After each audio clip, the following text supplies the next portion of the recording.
Adesanya. Oi, oi, it's your boy, Big Fight Jack. Full Jaffa Jack. I'm actually so excited about these fights, I got myself a full packet of Jaffas. It's a crossover event. It's like if you saw David Bowie and he did Ziggy Stardust and the Thin White Duke on stage at the same time. That's the energy we're striving for today. Now, I know that I am a very cynical person, and I complain about fights even when they aren't that bad. I complain about cards when they aren't that bad. But with a 2-week drought, because I don't count last week's fights as happening, with a 2-week drought and the quality of this card, I can tell you I'm very excited. So it's a good fights only episode, no bums, just good fights, and we're gonna get fucking hype. So let's jump in right at the top. Israel Adesanya versus Marvin Vettori. Israel Adesanya, undefeated middleweight champion, so impressive in that middleweight run that people were basically writing off the champion in the weight class above when they fought. Has now had that O snatched.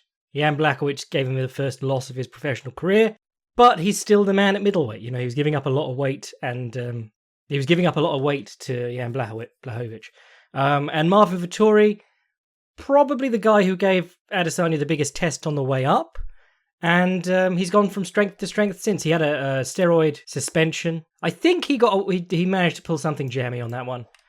I mean, he is ridiculously bricked up, but I think he actually managed to get away with USADA apologizing to him for that positive test. But since that Israel Adesanya fight, he's on a 5-fight win streak. Okay, guys. Really, the big one is Jack Hermansson, and then Kevin Holland he just walked through because people suddenly remembered that Kevin Holland had been taken down like 25 times in 5 fights. But now they meet again. The impressive performance was the Hermansson one from Vettori. Good all-rounder, noted. People consider him a striker because he came in from kickboxing, but really his grappling has been a lot of what's been getting it done for him lately. In fact, even back in his early career, most of his wins are like by guillotine choke and stuff. For such a hugely muscled guy who's known as a striker, barely ever stops anyone on the feet. But this fight, love it. I was watching the first one again the other day, and it's a great fight because the first 2 rounds really show you what Adesanya does that's so wonderful in an MMA context. The backing off, cutting angles while backing off, never leaving on a straight line, changing stances as he retreats out, which is quite cool, and just never really giving Vettori the chance to hit him clean.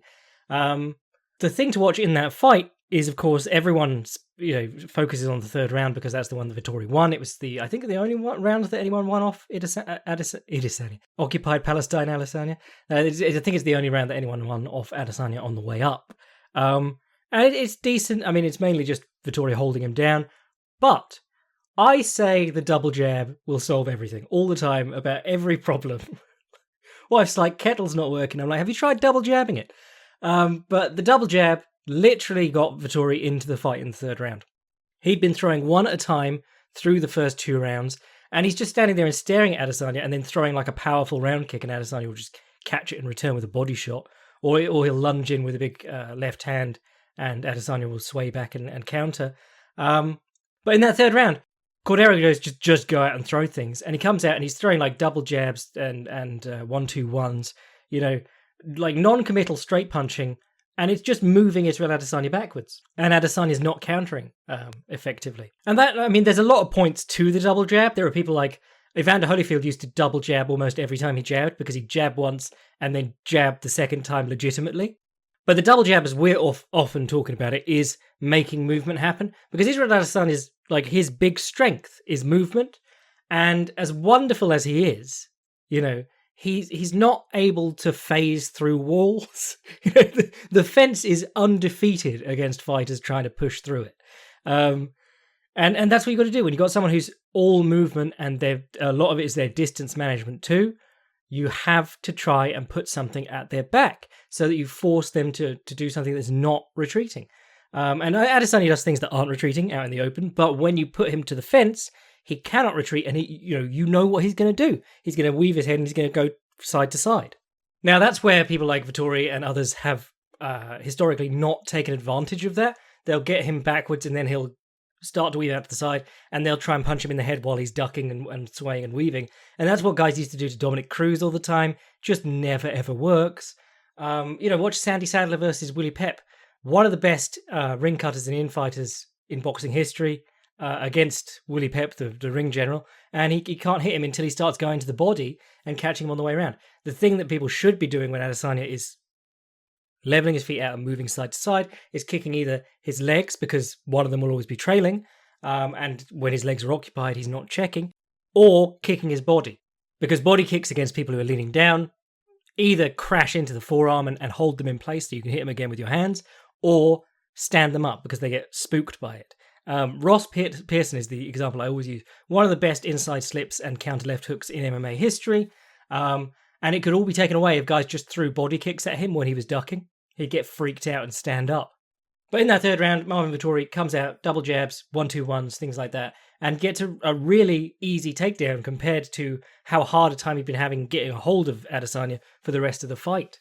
I mean, I say it almost every time, but I haven't said it that much recently, but I said it about Trinaldo the other day. But cage cutting, if you can get good at it, so much of high-level striking is about distancing and controlling the distance. From Israel Adesanya to Valentina Shevchenko, very different fighters, but the same idea. It's all about the distancing. And distancing is impossible if you have a wall at your back. You can't slide back and just correct that distance. So for Vettori, that's what you want to be doing. For Israel Adesanya, just do the normal stuff. Because Vettori, even in that Hermansson fight, which was one of his best striking performances, not a great combination striker. He really... The third round performance against Israel Adesanya was him just sort of going forward and spamming volume. It didn't look like he was comfortable doing it. What he does is load up on 1s and 2s, at a time, that is, not just jabs and crosses, but the round kick he loves too. Yeah, I think Vettori, wrestle in this one, double jab your man back, get him to the fence, try and flatten him out, kick his legs, kick his body, wrestle. Israel Adesanya, keep circling out. Just keep Marvin Vettori coming forward on straight lines and battering him. Even in the first fight, actually, I was impressed with Vettori's counters when Adesanya went to him, or when they were just sort of staring at each other. You saw his counters look really sharp against Jack Hermansson, really good at slipping to the outside of the right straight and coming back with the left hand over the top or the left uppercut.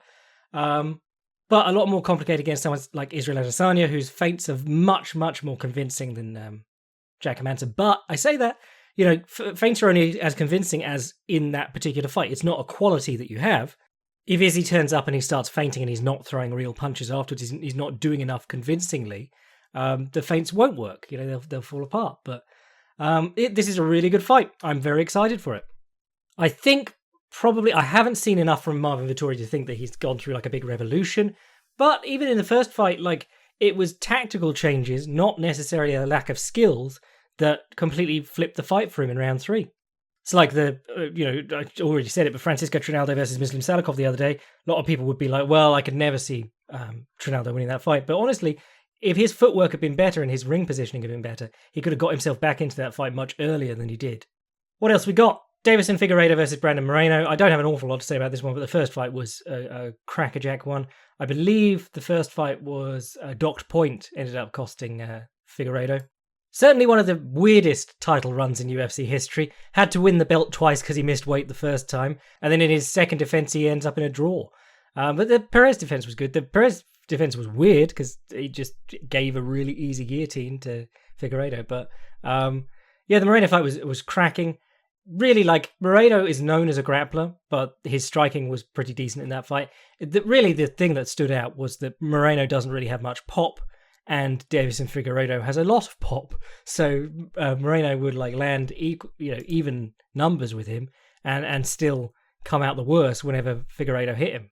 In fact, the numbers on that, I'm just looking at them now, they were astonishingly even. 132 to 137. With Figueiredo throwing ever so slightly less and landing ever so slightly more, but negligible amounts.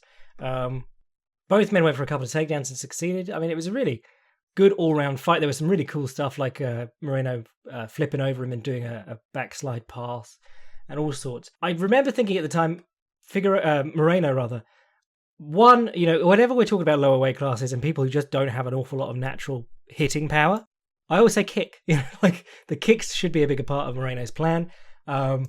And what Moreno was doing in the first fight that I really liked was he was landing good counter body shots, but then he'd get blasted upstairs. So a little bit more head movement is necessary after landing the body shots. I mean, we talked about it with Duran the other week, but like if you hit someone in the body, your hands are down by their nature. They have to be down by the opponent's body. So you either need to get lower so that you're punching like level with the shoulder, or move your fucking head after you've landed the punch or thrown the punch even. Honestly, don't have a lot of thoughts on that fight, but I'm just looking forward to it. The first one was a crackerjack showing. And as I always say, like the flyweight division's in such an interesting place because now you got a flyweight division where I think there's 3 guys in the world who could just turn up in the UFC and beat Deiveson Figueiredo for the title. You got Demetrius Johnson, even though he just lost to Adriano Moraes, but Demetrius Johnson on a good day. Koji Horiguchi has gone from strength to strength. And Henry Cejudo, if they ever opt to pay him enough. But I think that's part of what makes Deiveson Figueiredo so exciting. You had flawless DJ for however long, and people didn't really enjoy it. Now you've got Deiveson Figueiredo, who sparks people, but is also like he gives people an opportunity to get back in the fight. It's much more of a quick draw affair than just Mighty Mouse holding your head and noogieing you for 5 rounds. The really weird part in this card is that not even the co-main event anymore, Leon Edwards versus Nate Diaz, is third down the card, but they made it 5 rounds. This seems like, and I'm not going to count Nate Diaz out because he's a remarkably tough guy and his conditioning's excellent and he can scrap through a lot of things, but this seems like a piece of deliberate matchmaking to make Edwards look good, which I feel is going to backfire. And I don't mean backfire like he's going to lose, I mean backfire because you've got a man with all the scar tissue in the world who gets cut in every fight against the only man consistently using the elbow in MMA. And, if this fight goes any length, Nate Diaz is going to get cut. Doesn't matter if he's winning or losing. If Leon Edwards is throwing elbows regularly enough and they go a good distance, Nate Diaz is probably going to get cut. And there's always that issue of the cut stoppage because people get mad when Diaz fights are stopped on cuts. Could get that surgery that Wanderlei Silva had that made him look like a very creepy alien, but it did allegedly stop him from getting cut as much. But there's a number of things in this fight that just look horrible for Nate Diaz. You've got Leon Edwards is a southpaw, which lines him up to throw the low kick from the rear side at Nate Diaz's lead leg. A lot of Nate Diaz's dealing with low kicks is by being a southpaw, so people have to step up into the kick so they don't feel as comfortable. You've got 2 southpaws here, so the kick's going straight in. You got a guy with good movement who's going to circle off when Diaz steps in, probably, and tie up and smother when Diaz, when he isn't circling away. And that's exactly what Masvidal did. It's circle off, circle off, circle off. Then to break things up, or because you get caught a little bit too close to the fence or whatever, duck in and clinch. And that isn't really a Masvidal, a typical Masvidal go-to. Just ducking in and tying up. But Leon Edwards does it every engagement in every fight because he ducks in to clinch and smother the opponent's offense. You can't combination punch if the guy ducks in on the first punch and sticks to you. And then he immediately takes the collar tie, and as the opponent backs out thinking that he wants like a full clinch, he elbows them in the temple or the eye or whatever. You watch his fights with them. It's quite a new development in terms of his like career path, but Gunnar Nelson, Donald Cerrone, Rafael Dos Anjos. Yeah, basically those 3. Going back to Peter Sabota, didn't really do it that much. The Belal Muhammad fight didn't really get going as much as we wanted to. But Leon Edwards beats people up when they try and clinch him by using the whizzer as opposed to an overhook. An overhook typically is pulling the arm up. A whizzer is like cranking it down by straightening your arm into the hip and pushing them away. He'll use that and then post his head and knee the shit out of people and then elbow them on the break, like he did to Donald Cerrone, because Donald Cerrone's thing at welterweight was like, if I'm getting outstruck, I'll just duck in on a takedown. He did it to Gunnar Nelson too. It's really interesting watching people like the way Edwards does it is that he takes the overhook, locks it out in the hip, and posts his head and backs up so that he's like the opponent has the underhook, but they're really stretched out. And some guys like Gunnar Nelson will just keep the underhook and keep trying to like sidestep into him while getting kneed. But other guys like Donald Cerrone will go, oh, fuck that, and try and get out and get elbowed on the way. I am, however, interested in if this fight goes the distance, because Nate Diaz drives a high pace even when getting his ass kicked. And the last round against Donald Cerrone was bad for Edwards. The last round against Gunnar Nelson was bad for Edwards. I seem to remember him slowing down against Rafael Dos Anjos.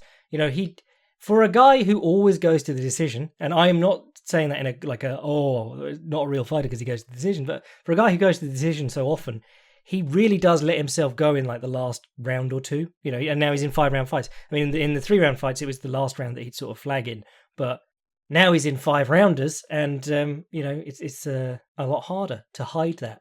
But like all Leon Edwards fights, I'm looking forward to this from a technical standpoint, and I also know that a lot of people are going to be disappointed by it, or even angry.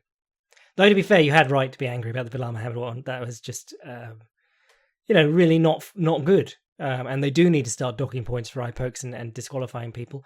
But in fairness, Leon Edwards robbed himself of what would have been a very big win there. And one of the interesting things about this card is that you've also got Belal Muhammad on it in the fight before Leon Edwards. So I expect him to call out Leon Edwards at the end of this fight if he wins. Belal Muhammad versus Demian Maia. How old is Demian Maia now? Let's check. 43. Fucking hell, we're getting there. We're getting there towards like oldest fighter in UFC history. Was Couture 46 by the time that he was on the way out? But honestly, I don't mind this one for Demian Maia. He could have a lot of trouble taking Muhammad down, but Belal Muhammad is not a terrific hitter on the feet. What he does a lot is go up and down and down and up. He'll throw like the right straight to the body and the left hook upstairs against a southpaw like Maia. If Muhammad gets the knockout, that's good. Demian Maia's chin is sort of not great anymore, and basically they keep feeding him to people who can keep him standing. But yeah, I'd be interested to see what Demian Maia can do here, because anytime Maia pulls off a win now, like, it's just a cause for celebration anyway, because there just isn't anyone his age doing it, except Francisco Trinaldo, to be fair, and the heavyweight division. But let's not even get into that. Actually, Overeem just signed with Glory, and I forgot to even mention that. Well, I didn't do any news today, but good for him. Because, heavyweight kickboxing is deader than the dodo. And, they've had Rico Verhoeven fight Bigfoot Silva. That's how desperate they are. So if Alistair Overeem can get a big payday out of them, good for him. The last time heavyweight kickboxing was interesting was when Alistair Overeem was in the K1 Grand Prix. Paul Craig versus Jamahal Hill. I was going to say, this, you don't get much bigger stylistic contrasts than that. But I feel like that's every fight Paul Craig is in, because there aren't any submission artist bottom players in the light heavyweight division, and there are an awful lot of bangers. Paul Craig's so weird. I mean, imagine if he fought like he looked. He looks like just a hard-as-nails bastard, bare-knuckle boxer type of guy. And then he comes out and he's shooting takedowns, scuffing his knees so that they bleed on the mat, and then pulling guard. But to be fair to him, his striking has looked okay. His kicks are getting better. The big hole's always been his boxing.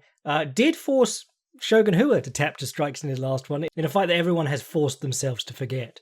But Jamahal Hill, really interesting, kind of like the Alonzo Menifield thing, just really, I was going to say explosive, and then I realized that's the trope, black explosive, but he is. He knocks people out. And he has a really weird posture too, he's got the most pronounced, is it anterior or posterior pelvic tilt, where your butt sticks out. Really funny, because he was fighting some other guy who was really hunched in his last one. It was two illustrations from a medical journal being hyperlordosis, hyper whatever it was, the other one. It's Paul Craig versus a banger. What more do you need? Can Paul Craig get him down? Will Paul Craig get hit before he gets him down? Will Paul Craig be able to do the scissor sweep to triangle choke, which shouldn't even exist in MMA, before Jamahal Hill hits him on the chin? Drew Dober versus Brad Riddell. Oh, that's one for the fight fan. Dober obviously coming off that loss to Islam Makhachev. Now everyone knows about him. He's not the most underrated fighter in MMA anymore. But really good striker. Good at stopping a takedown. It's just that Islam Makhachev is a monster. But really good at being a southpaw, using the open side counter, punting the body with his left leg. And Brad Riddell, I've called him Kiwi Lando Venata before, but he just has fun scraps. For all his being known as this big banger, he doesn't ever really knock anyone out. Does do a cool thing that Prince Nazim used to do though. He'll throw his shoulder forward as if to throw a right straight, and then he'll loop his hand round the side in a right swing hook, whatever you want to call it. Dropped Magomed Mustayev with it. I think he used it against Alex De Silva. But a fun fighter, and he just missed out on that fight with Gregor Gillespie, in which he probably would have got murked. So it's a good thing he missed that one. But Drew Dober is a good matchup for him because it's all standing. And yeah, we'll see. Your boy, not me, but Eric Anders versus Darren Stewart. Could not give less of a shit, but it's an okay fight. Lauren Murphy versus Joanne Calderwood. Okay fight. Hakeem Dawodu versus Movsar Evloev. That's a good fight. I feel like we've been waiting on that forever. Hasn't been cancelled. Or rescheduled. Oh, Dawodu was supposed to fight Shane Burgos back in January. I didn't know that. But both these guys, good fun, good bangers. Evloev out of Tiger Muay Thai. Dawodu out of a place I don't know. But Dawodu's fight with Julio Arce was fantastic. Beautiful body kicks in that one and cut kicks under the leg as Arce kicked. Fight with Tukagov was also good. I mean, these are both split decisions, which were really weird because I remember enjoying them enormously. Well, I mean, you could enjoy a split decision, but yeah, just interesting. And then Evloev is coming off a split decision himself over Nick Lenz, decision over Mike Grundy, Enrique Barzola. Decent fights. Mainly, I just love pictures of him because he's literally got like the Artem Lobov style reach. Like in those pictures where Artem Lobov's photoshopped to have even shorter arms than he does. Like that's what Evloev looks like. And then Jake Collier's on the undercard. Is he fight? Fuck, he's still fighting at heavyweight. Jesus Christ. And he's fighting a 10-1 Carlos Felipe. Fair enough. I hope he boxes him up. Because Jake Collier, like his last one against Gian Vellante, he actually looked pretty decent. He got a good fight out of Gian Vellante at heavyweight or whatever it was. But honestly, look up Jake Collier's bodyweight transformation because something's going on in that lad's life. And it looks like a cry for help. I mean, he's a big lad. He's 6'3", but he was fighting at middleweight and he was absolutely jacked. And now he's like this big fat slob. But he's still surprising people because he's actually pretty good. Oh my God, he's fighting out of Cuba, Missouri. That's like Paris, Texas. Except if it were a country, France, Texas. Oh, I thought Ryan Hall was on this card, but I think that's the next pay-per-view. That's Poirier versus McGregor 3. So yeah, not a bad card. Main card pretty strong, some decent prelims. A couple of people I haven't heard of, but, you know, I don't mind a couple of people I haven't heard of in the course of a good card, because they might steal the show and I might be like, oh, I've never heard of them. It's when there's no one there to talk about, because my job is to get people excited before fights. This Bellator card is also going on this weekend. Well, it's going on Friday. And it's weird because they got Douglas Lima versus Yaroslav Amosov, which is a huge fight. That's like two guys who could be decent in the UFC welterweight division. My expectations on Lima have gone way down lately because he just sort of stands on the fence and doesn't do enough. And that's been the case since like the first Rory McDonald fight. But Yaroslav Amosov is very highly regarded. He's 25-0. Never lost a fight, period. Had a great little fight with Logan Storley in his last one. Actually, only got the split decision, but I really enjoyed that. Lots of cool anaconda choke work. Ed Ruth, Mark Lemminger, David Rickles, Eric Silva, Gerald Harris. You know, if there's anything close to a name in Bellator, he's beaten them. He's got a win over Roberto Soldic back in the day, but he was 16-0 at the time, and Roberto Soldic was 6-1. That's some Russian-ass matchmaking there. Like when Habib was 14-0 fighting debuting fighters. And people are like, well, it was, you know, the guy was a combat Sambo champion, so it's basically the same as having a long MMA record. You're like, well, no, because he got crushed easily, so it wasn't, was it? People have been claiming that combat Sambo is the same as MMA since fucking Blagoy Ivanov beat Fedor, and everyone was like, oh, can't wait for Blagoy in the UFC, and he's just been a sloppy mess. But yeah, you got this main event between Lima and Amosov. You know what Lima does. Cracking right low kick, great left hook when he uses it, but often doesn't. Decent overhand right, and if he has an issue, it's that he backs himself up to the fence and does nothing for long periods in the bout. And you could see his brother, Diego Lima, do exactly the same thing in the UFC. He gave Belal Muhammad the easiest fight of his career in his last fight, just by standing on the fence constantly. And Belal Muhammad would throw hands, maybe not hit him at all, ducking on a takedown, maybe not get him down, but you know, it was a whole fight where Lima couldn't do anything. Or wouldn't do anything when he got the chance. And that was Lima's fight with Misasi. You know, he'd land a good punch and then he'd be like, oh, now I'm daunted by Misasi coming forwards all the time, so I'm just going to keep circling the cage and standing on the fence. You know, him versus Tyron Woodley would be the worst fight in human history, because it would be like if you ever played one of the old SmackDown games in a cage match, where the objective is to get out the cage, the bell rings and you both walk away from each other to try and climb the cage. But then your co-main event is Paul Daley versus Jason Jackson. Paul Daley on a good little 2-fight win streak, both by knockout, both obviously by left hook. one of the best left hooks in MMA history. And, he hit a wall coming up because he couldn't wrestle that well and he didn't really have that many other skills. But the left hook has kept him in contention forever. He's improved himself, technically. But if you have a great left hook, you basically have a good shot in any fight. Because if the opponent stands close enough to throw punches at you, they're close enough to get left hooked. Meanwhile, Jason Jackson on a great little run. I say great. It's Kiichi Kunimoto, Jordan Mean, who's not old, but fight old. He's had 60 fights at the age of 33 or whatever he is. And Benson Henderson, who is a lightweight coming up to welterweight. But the one that really surprised everyone was Jason Jackson getting by Naaman Gracie. And there was some controversy over that decision, but Naaman Gracie was the hottest shit. And Jason Jackson made him not look like that. So good for him. However, that's been 2 guys in a row who've been trying to take him down. Paul Daly is probably not going to try and take him down. Paul Daly's going to try and take his head off. Then you got Aaron Pico, who is the botched prospect in Bellator. What happens if Scott Coker doesn't do his usual Scott Coker bollocks? Scott Coker's after Logan Paul right now, by the way. Probably can't afford him, to be honest. But Aaron Pico fought an 8-2 guy in his first fight, got knocked out. They recovered him with a few wins over decent guys. He beat Leandro Higo, who's fairly decent. And then he got knocked out by Henry Corrales, knocked out by Adam Boric. So they took a step back again. Aiden Lee doesn't look like anything out of the usual. English guy.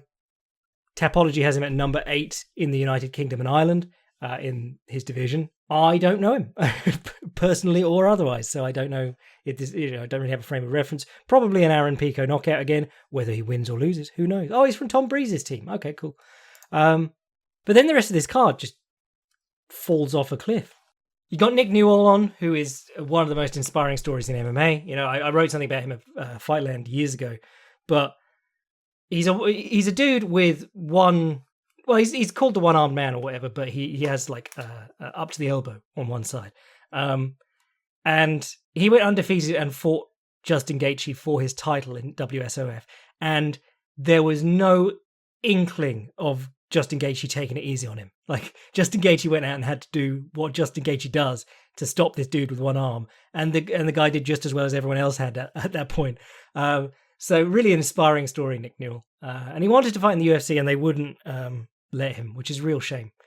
Because I understand it'll look bad for the UFC, no matter how good he is, and no matter what people know about him. If the first appearance of Nick Newell is him getting his ass kicked on a UFC card, it's a bad look.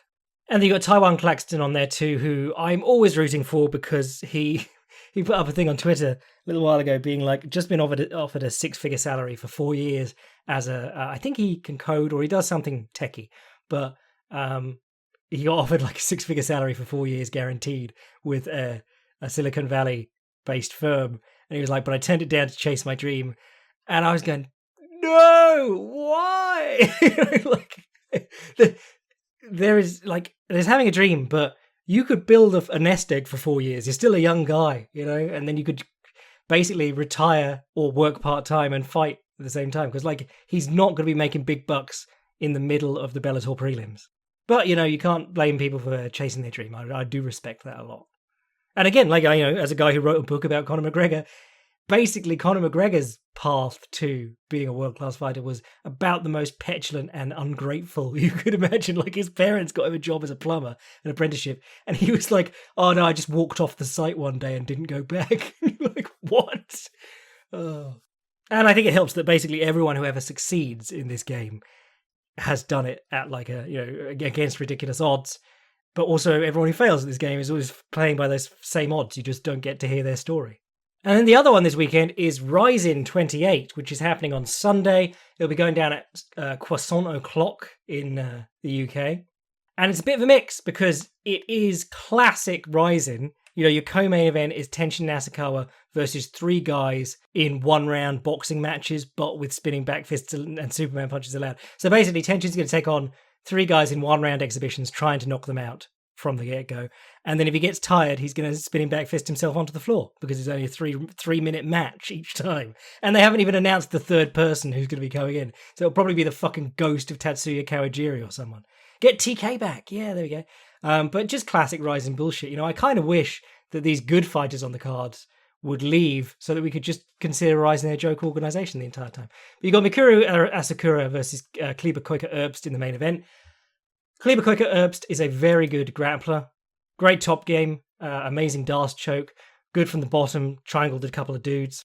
Submitted Miguel Torres in a one-night tournament back in the day. And submitted the other guy that he fought in that tournament. Fought in KSW for a while. Beat Yusuke Yachi in Pancrase. I think he was the featherweight champion in KSW for a little while. Holy shit, he fought Wiki Akio like a couple of years ago. And I didn't even know Wiki Akio was still fighting. Lost to Matthias Gamrot in he lost to Matthias Gamrot for the vacant KSW welterweight title. Sorry, featherweight title. So, yeah, fought some good guys. Mikuru Asakura, he's an Asakura brother. He comes forward, he bangs. That's what he does. And he does it really entertainingly. Can he stop Kleber Koika-Erbst from taking him down? That's the question. And Kleber Koika-Erbst on a feet is just like loopy kicks and hoping the other guy takes him down off them.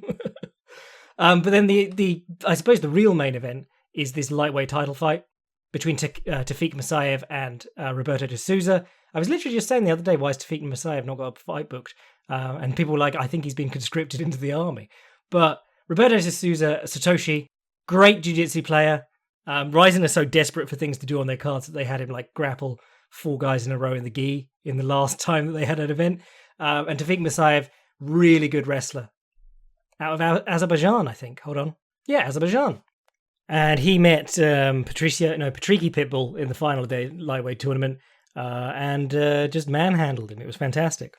Striking loopy as hell, whereas Satoshi's striking is actually surprisingly good. But loopy as hell doesn't mean he doesn't get the job done. And you got Kai Asakura versus Shuto Watanabe. Don't know anything about Watanabe, but Kai Asakura is an Asakura brother, so he's great fun. And then you got this... this is all part of this bantamweight tournament. Shintaro Ishiwatari versus Naoki Inoue. I know Ishiwatari's good. Ogakubo, who is good and won tough, but they didn't give him a fight in the UFC, versus Takeshi Kasuge. And Yuki Matoya versus Ryo Okada. And that's a tournament, I presume, to decide who gets their ass kicked by Kyoji Horiguchi next. Easily the best, well, probably the only really elite fighter in Rizin. Kind of wish he'd leave, just so that this could be full-time meme event. And then there's some other stuff on there that isn't very interesting. But a lot of good fights on this weekend. So I'm going to call it there for today, and we'll reconvene on Monday to lose our shit over whatever happened. If you want to get in on the extra shit I write for the Patreon boys, such as Advanced Striking 2.0 Dustin Poirier, Advanced Striking 2.0 Tommy Loughran, if I do a post-fight breakdown piece of this weekend, it'll be on there. Support the podcast, become a Patreon boy. If you want to see what I'm writing at any time, fightprimer.com. And if you want to send an email to the podcast, jackslackpodcast@gmail.com. I am your boy, Jack Slack. Gabagool.